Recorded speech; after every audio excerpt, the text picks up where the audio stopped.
I'm Jenny. I'm Madison.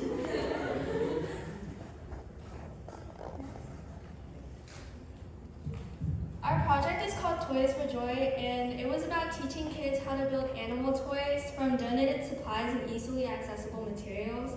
We wanted to give back to the community and teach them how to be resourceful. The problem we addressed was animals not having toys to play with in shelters. That's why we called it Toys4Joy, because we were making toys for the cats and dogs' joy. We also help kids learn how to give back with simple materials.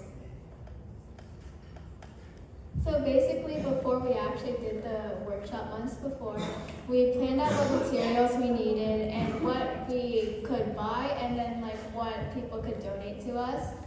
And then of course we had to do a lot of prepping, like cutting cardboard, which took hours. And then we also did a test run of our gym to see what we could improve on before we actually did the workshop. And then the actual test run was not that good, but luckily in the actual workshop it went pretty well. And then after we made a lot of toys, we donated to an animal shelter. Some of the challenges that occurred before we did the workshop is that we didn't really communicate with each other. We just like kind of left Joe and Maggie on red, and because we didn't really work that well. But towards the approaching encampment, we learned that we have to get our act together. And then I think that's really the reason why the workshop was so successful. And then in the workshop, there was so many kids. And then with the help of our troop, we managed to keep everything under control. So that was good.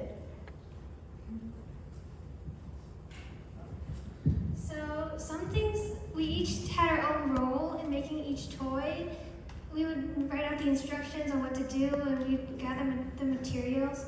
What I did was I made the dog beds, and I made a lot of cat toys at home.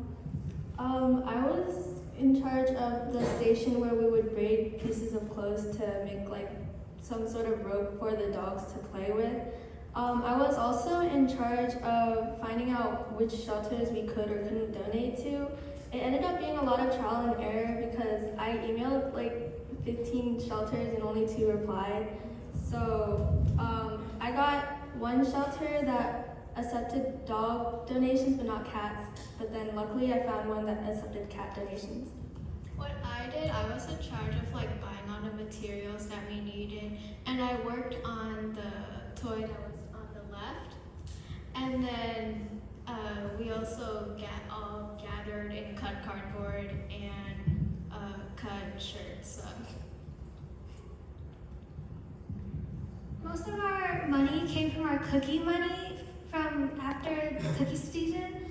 And after cookie season, we had a lot of leftover boxes, so we didn't know what to do with them, so we decided to utilize them and make them into cat scratchers for cats. And that's how we got a lot of toys. So first we would like to thank Jim Maggie because she gave us deadlines, and without her we wouldn't have started yet. So she kept us organized and under control. We would also like to thank our parents for supporting us for our silver award and letting us do such a complicated process. We would also like to thank everybody that donated to us. Thanks to them, we were able to make everything, all the toys, and donate to the shelters.